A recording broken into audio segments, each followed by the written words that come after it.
Welcome to the Insomnia Project. Sit back, relax, lie down even, and listen as we have a conversation about the mundane.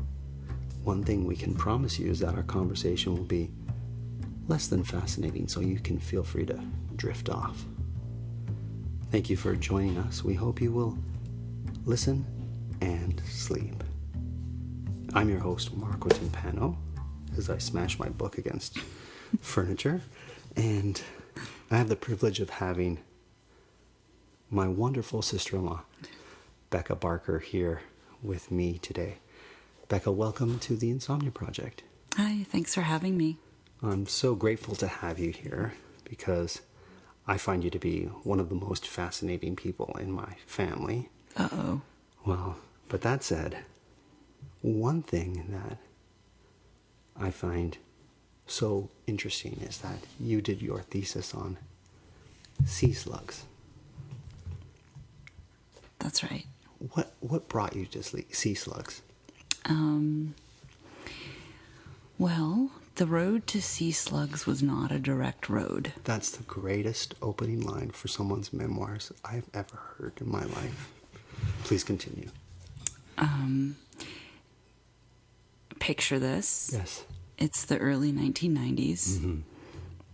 I'm in my early 20s, and I am, on one hand,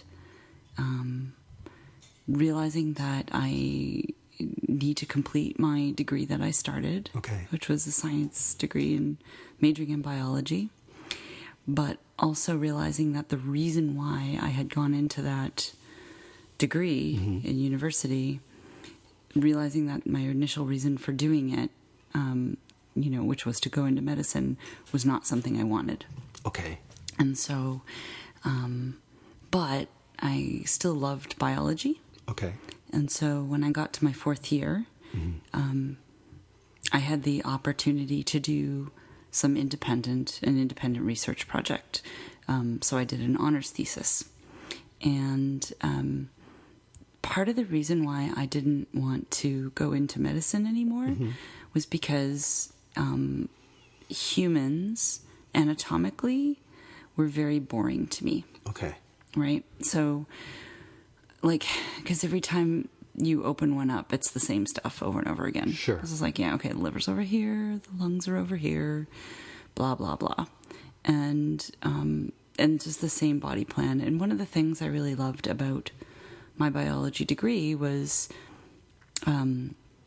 studying all the different, just the variety of animals in the animal kingdom. Sure. I didn't care about plants. I didn't really care about microbes, but animals, just the breadth and diversity of species, just that in and of itself was fascinating to me. Okay. And of all these kinds of animals, the most fascinating animals to me were invertebrates. Oh. And especially those invertebrates that live in or near the ocean. So for our listeners who might not know what an invertebrate is, I'm going to take a stab here and say it's a animal that doesn't have a backbone? That's right. Okay. Yeah. Yeah, so an invertebrate can get its body structure from having an exoskeleton, like an insect does, a hard sort of shell. Invertebrates also include mollusks. Okay. Which are shelled, which have, shells like we are familiar with, as in snail shells or bivalve, sort of your mussel shells or clam shells. Would a squid or cuttlefish fall in that, even though I believe they're in the mollusk family? Yes. They have like a, you know how a cuttlefish has that sort of hard bone that you'll often find in canary cages that they'll use as a thing to sharpen their beak or just bite on? And right. I think there's a little bit of cartilage or something. To be totally honest, I don't exactly remember why they wind up taxonomically with the mollusk, mollusks and gastropods. So So, mollusks include gastropods, and which are snails and slugs, and they include cephalopods, which are your octopi and squid, and then the sort of bivalves, the clams and mussels and that kind of thing. Some of the tastier things you find in the sea. Right. Fair. Well, squid and octopi are pretty tasty too. Oh, without a doubt. Yeah. One of my favorite things to have is a cold octopus salad.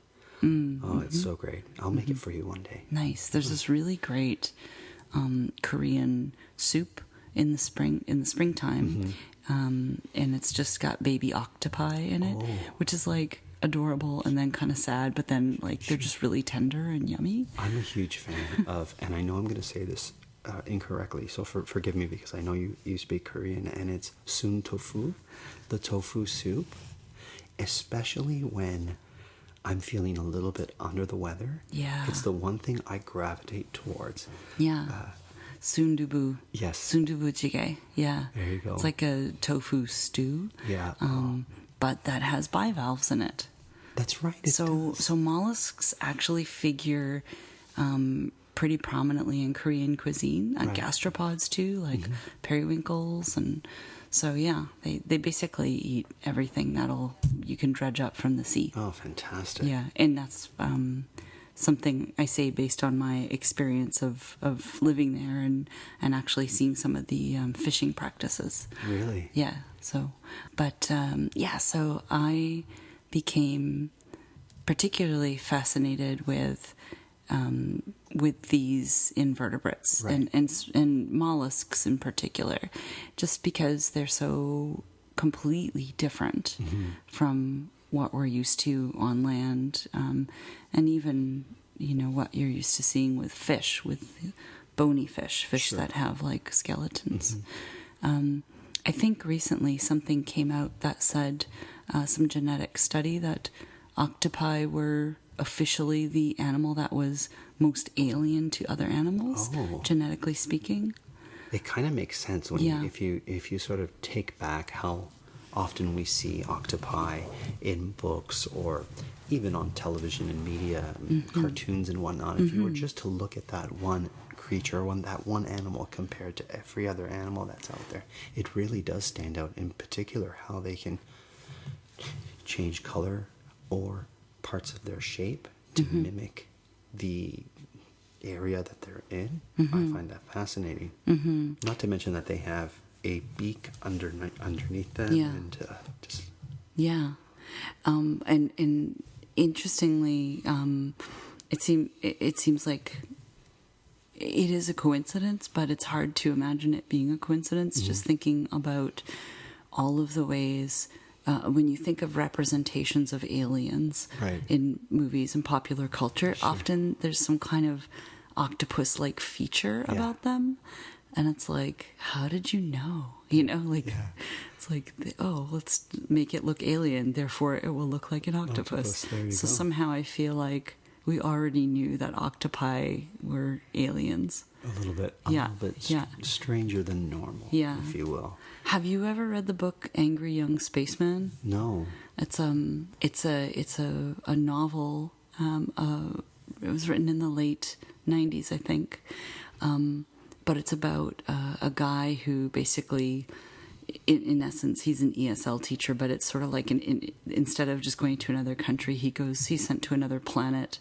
Wow. And it's very thinly veiled, like his experience in Korea, just to bring this like full circle, right? Sure. Yeah. So, for example, the popular drink, instead of called soju, it's spelled backwards as like ujos or something. Okay. But anyway. But there's a nod there. It just made me think about that. Yeah. Sure. So that's something that brings together sort of aliens, octopi, Korea, and our discussion on intertidal and invertebrates that live in the sea. So now what is the I don't know how to say this. I guess the proper name for a sea slug, because I heard you bantering it with your sister, right, Amanda, who I mention in almost every episode. Right, who happens to be my wife, but she happens to be my sister. There you go. See, and there's the connection. Yeah.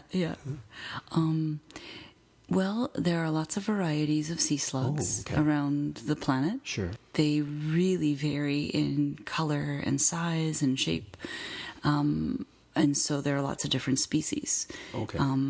But one group of them, which is the one that I studied belongs to, is called Nudibranch. Nudibranch. Yeah. So sea slugs are just what you think they are. They're slugs that live in the sea, basically.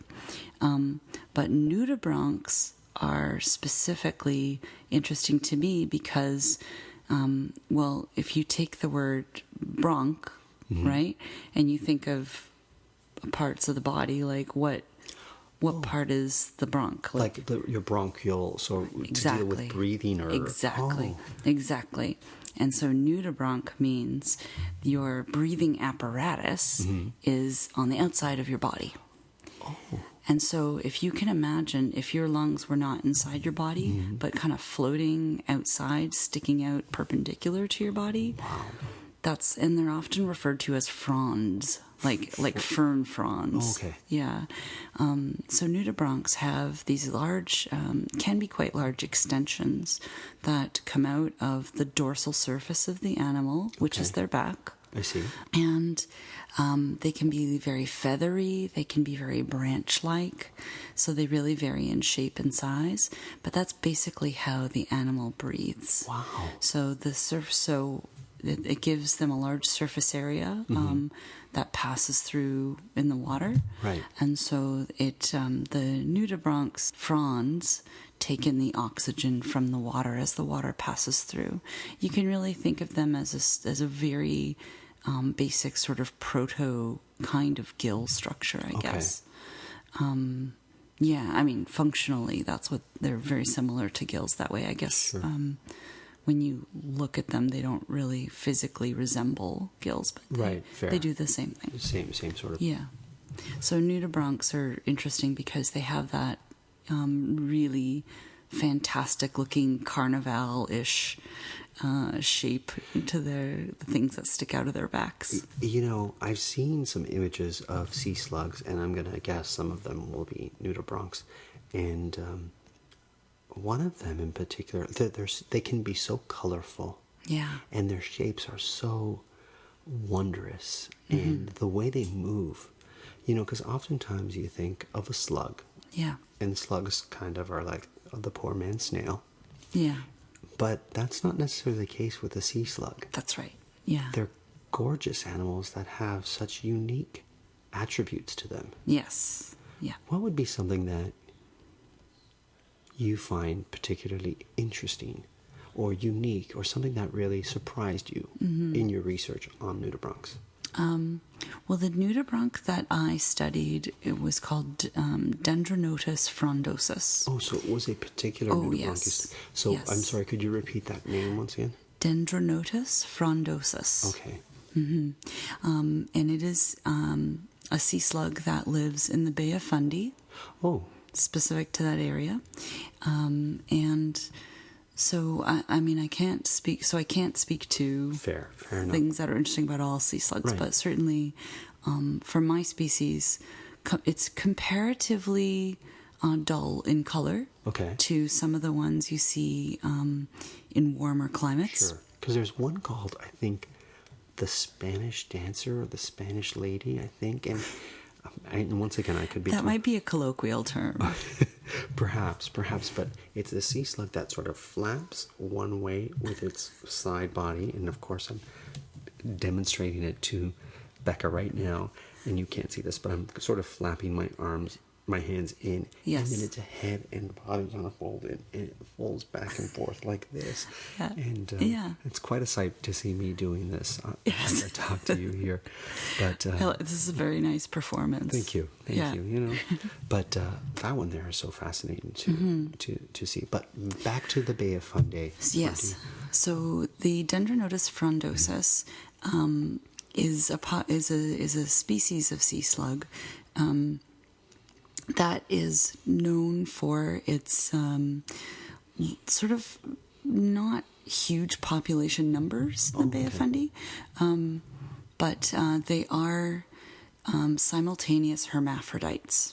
Oh, okay. We need to pause there for just a moment. Yes. So this is certainly something I'm going to find fascinating. Yes. But we should mention where the Bay of Fundy is for our listeners, sure. because we've got listeners from all over. And, right.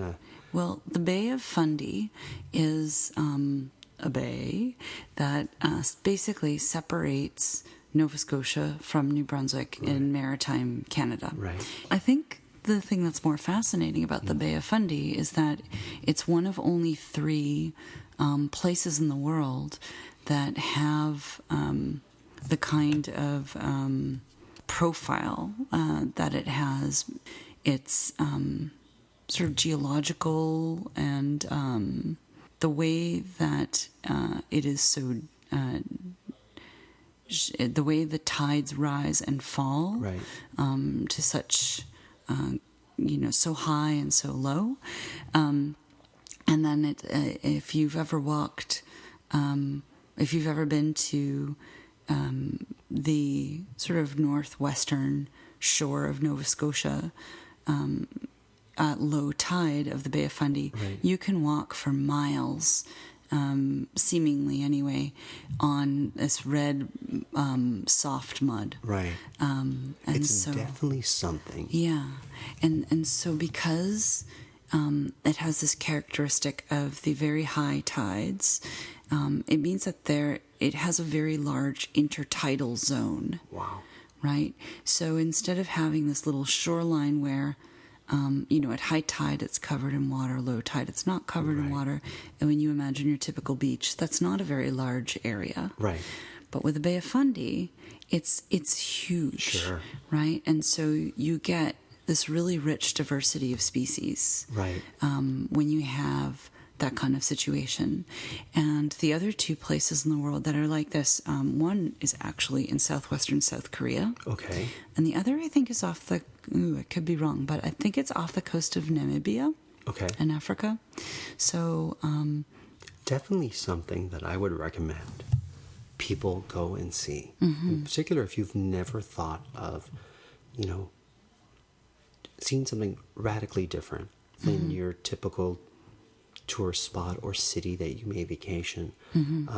Going to the Bay of Fundy really is a spectacular thing. And I haven't been there, but I've spoken to many people who have. And perhaps, Becca, you and I one day will record an episode at the Bay of Fundy. That would be fantastic. Would that be? Oh, yeah. That would be awesome. Yeah. All right, so that's something I will endeavor to make happen. All right. Maybe Tourism New Brunswick will send us there as ambassadors to the Bay of Fundy. That would be fantastic. Yeah, why not? Well, and then one thing we can do when we get to the Bay of Fundy is we can go at low tide on the New Brunswick side, which is quite rocky, unlike the Nova Scotian side, which is quite soft and sandy. But on the New Brunswick side, it's quite rocky, and when the tide is low, as you walk among the rocks, you see all of this kelp and seaweed that's just sort of on the rocks. One kind of seaweed that is popular there is called knotted rack. And on that knotted rack, you might chance to find little tiny balls of snot. Now, they're not really balls of snot. Sure. But that's what you'll think they are. You'll think, who horked these loogies all over the Bay of Fundy? That is so rude. Fair. Right.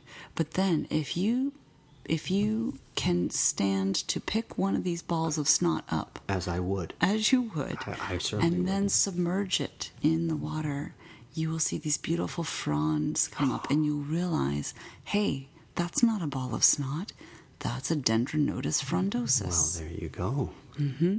So tell me more about, before we went off in this tangent, and I'm sorry I took you down to the Bay of Fundy, but love tangents. It was a nice trip there. Yeah.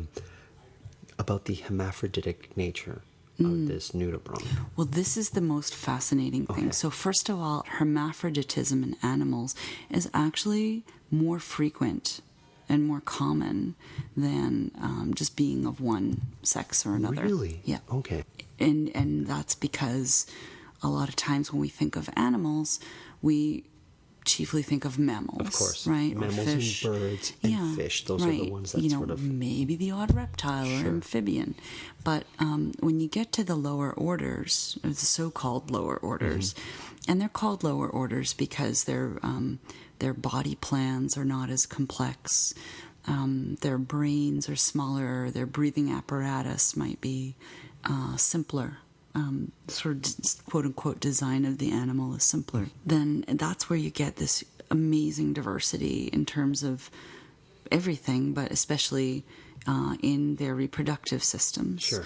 And so it is more common than not to have gastropods, so snails and slugs, sea slugs included, be hermaphrodites of one kind or another. Wow. And now there's more than one kind of hermaphroditism. Okay. There's sequential hermaphroditism and there's simultaneous hermaphroditism. And my thesis research had to do with the development of the reproductive organs, or one part of the reproductive organ, of the Dendronotus frondosus when it went through the juvenile phase of its life cycle. Sea slugs, like the Dendronotus frondosus, have an annual life cycle. Okay. And that makes them very easy to study. Sure. So they only live for 1 year. Right.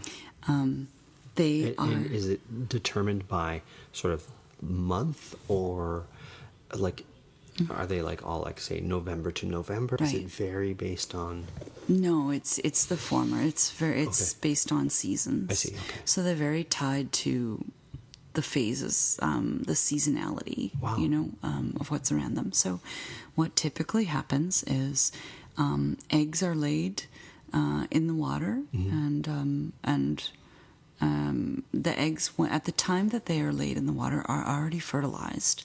Okay. So whether the hermaphrodite is simultaneously hermaphroditic or sequentially hermaphroditic, what happens is two animals of the same species that have the ability to reproduce as either female or male, get together, and they basically, one animal gives the other one what they need. Sure. Right? Of course. That's essentially what goes down. And one of the main reasons, at least in 1995, that was postulated for that is, in terms of evolutionary biology, was that they move so slowly, and their population is so low, that when you're a Dendronotus frondosus and you finally meet up with another Dendronotus frondosus, well, you better be able to reproduce, otherwise you may not be passing your genes on. I see. So that's considered to be evolutionarily beneficial to that species. Well, that totally makes sense now. So, because if you meet up and then you're like, we can't pass on our genes because we don't have the missing piece. Right. So what they do is they fertilize each other's eggs, and I can get into the specific method by which they do this a little later. But they fertilize each other's eggs. The fertilized eggs, which are inside the bodies of the animals, once fertilized, then pass through and are expelled out of the body and into the water. And the eggs hatch. Yes. And then they go through a stage where they float, but they don't look anything like they do when they grow up. Right. They go through a sort of metamorphosis. So before they're even called juveniles, they sort of free float through the water column with cilia, which are like little tiny hairs that help them move. And then they settle by summertime. So it's in the spring that the eggs, right? So by summertime, they settle into a part of the intertidal zone, and they they metamorphose into what's known as the benthic juvenile phase. We'll have to take the juvenile stage when we record at the Bay of Fundy. We're going to leave our listeners there on a little bit of a to be continued, because the life cycle of this fascinating creature is going to have to take more than one episode. No. No, it's great. Of the Insomnia Project. Becka, where can people find out more information on things that you're doing? Because I know that you're no longer involved in the sea slug world, but you've got a lot going on. Yeah. I'm no longer a researcher of intertidal invertebrates. Sure. Nowadays, I'm an experimental animation filmmaker. Great. I also teach experimental animation and film and digital media at NASCAD University. And I also do educational research, chiefly in language education. And so you can find out anything you want to about anything I'm doing on my website, which is simply beckabarker.info. So, and I spell my name BECKA BARKER. You can find it on our podcast description for this episode in case you'd like to make sure you get the right spelling of it. Cool. So we'll be sure to list that. Becka, thank you so much for such an interesting episode that took us into a lot of places. Oh, but there's so much more to say about hermaphroditism and sea slugs. Then you know what? We're going to do a part 2. All right. So stay tuned as well. You're going to have a part 2 to this particular podcast. Thank you once again. Thanks for having me. You're listening to the Insomnia Project, and as always, we're produced by Drumcast Productions.